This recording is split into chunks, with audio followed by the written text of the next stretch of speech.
সন্দেশখালী নিয়ে যে অভিযোগগুলো উঠছে যে নারীদের নির্যাতন করা হচ্ছে বা এখানে জমি দখল করা হচ্ছে, এগুলো আপনার কি বলে মনে হয়? এগুলো আমার একদম ফেক বলেই মনে হয়, কারণ এরকম মোটেও না।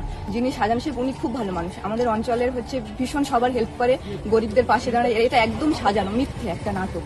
সংবাদ মাধ্যমের অনেক প্রতিনিধিরা আসছে বা বিরোধী দল থেকে অনেক লিডাররাও এখানে আসছে, তো এগুলো কি জন্য আসছে তারা এখানে? এগুলো কি জন্য আসছে, তারা হয়তো কোনো একটা প্ল্যান আছে তাদের মধ্যে, সেটা হয়তো আমার জানা নেই। কিন্তু এই যে অত্যাচারগুলো, এটা একদম মিথ্যে। এখানে যে অশান্তিটা হচ্ছে আমরা এখন দেখতে পাচ্ছি সংবাদ মাধ্যমে, এই অশান্তিটা কেন হচ্ছে আপনার কি বলে মনে হয়? এটা আমার মনে হয় যে একদম মিথ্যে, এটা বিজেপির একদম সম্পূর্ণ একটা চাল। শুনেছেন কখনো যে কোনো নারীর উপর অত্যাচার করা না হয়েছে? না না, একদম না, এটা একদম মিথ্যে। আরেকটা বিষয়, এখানে গরিব মানুষদের জমি না জোর না করে না না, দখল করে কোনোদিন এরকম হয় না। গরিবদের উপরে অত্যাচার এখানে মোটেই হয় না। সন্দেশখালী নিয়ে যে অভিযোগগুলো উঠছে যে নারীদের নির্যাতন করা হচ্ছে বা এখানে জমি দখল করা হচ্ছে, এগুলো আপনার কি বলে মনে হয়? এগুলো আমার একদম ফেক বলেই মনে হয়, কারণ এরকম মোটেও না। যিনি সাজান শেখ উনি খুব ভালো মানুষ, আমাদের অঞ্চলের ভীষণ সবার হেল্প করে, গরিবদের পাশে দাঁড়ায়। এটা একদম সাজানো মিথ্যে একটা নাটক।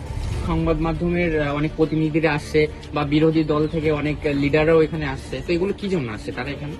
এগুলো কি জন্য আসছে, তারা হয়তো কোনো একটা প্ল্যান আছে তাদের মধ্যে, সেটা হয়তো আমার জানা নেই। কিন্তু এই যে অত্যাচারগুলো, এটা একদম মিথ্যে।